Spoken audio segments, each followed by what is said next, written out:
2. Possibly if that's Stuck on also. the ship for like long time. Okay, so 2 and 5 off of, and 3. We'll do 2, 5, and 3.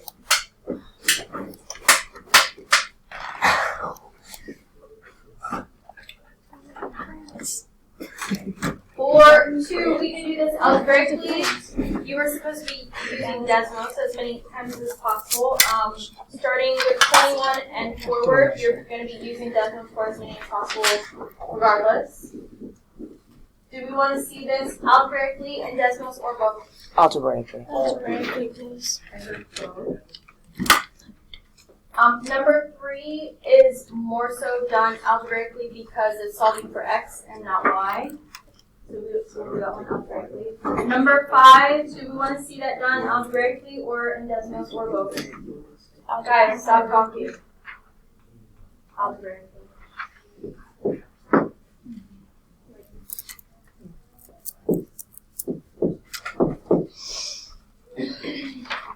Okay, for number 2, if we were to distribute the 4,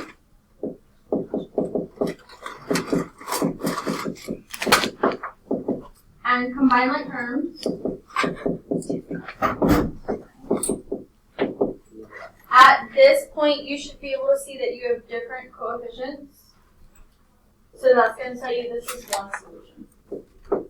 Whether you kept going and you solved it is completely up to you. You don't need to. If you can recognize from here you have different coefficients and it's going to give you one solution. Wait. I'm going to show you. Stop talking. Alon, what was your question? No, I'm just a little confused, like how you automatically know it was one solution. So the 3 ways you can tell if these are different, 1. If they're the same and you have different constants, no solution. If they're the same and everything is the same, definitely no. That's something we talk about with solving.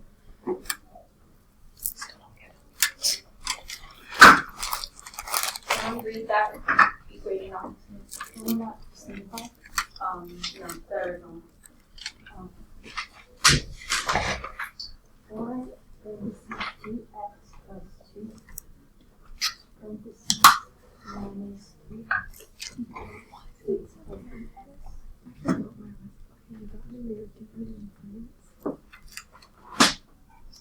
So here, if you put in the whole equation into Desmos, it's going to give you one solution. X equals 2/3.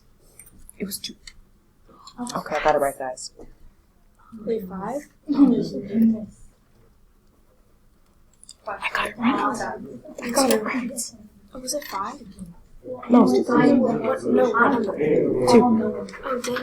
Oh,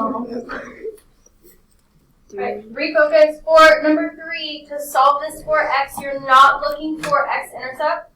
You're just looking for the equation.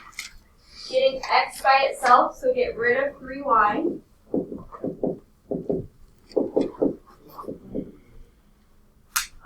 For this one, it doesn't really matter which order you put those.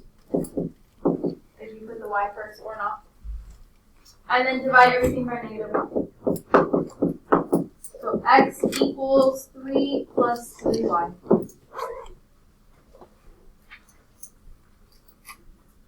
Questions on that one?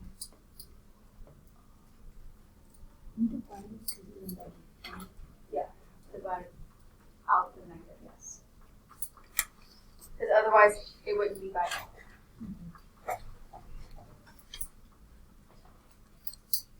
And then number 5, yes. Does the negative does the 3y have a negative 2? It doesn't matter. You can put it either.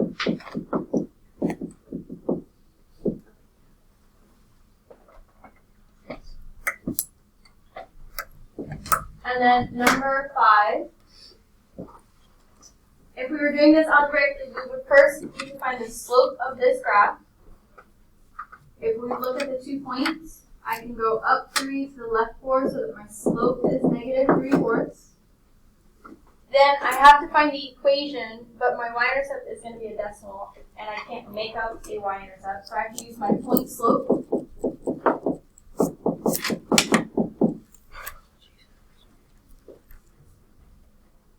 So you can use either point that's given.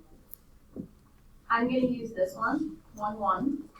So we have y minus 1 equals our slope, negative 3/4, times x minus 1. And then distribute and solve for 1.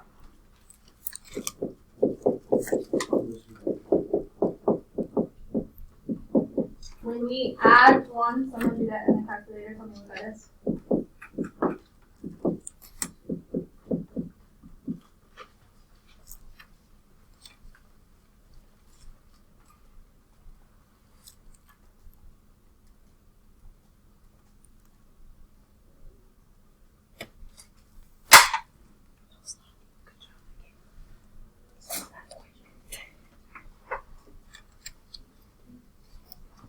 What we get when we added 1 to that Mine? I don't know. should still be a fraction. You all put this in the calculator. I think you like this What? one. I don't know. I really like this one. So y equals negative 3/4 x plus 7/4 should be your final answer. Wait, 7. Is that 7/4? Yeah, it's 7/4 so long, yeah. Okay, let's see. Let's not get hasty. Other questions on this one? There are some of you that need to finish your tests, and I'm going to have you guys over here, and those of you that have finished your tests are going to be over here. I'm going to pass out those that need to finish their tests first, and then those that finish, I'll pass those out, and you can see if you want to retake or not. I'm not good. Oh, do they have these into it? If you are not retaking, listen, if you're not retaking or when you finish your test, many of you have missing delta mass. You need to be working on that.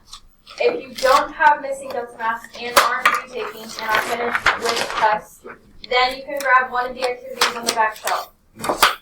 But that needs to be done last. Questions on what we're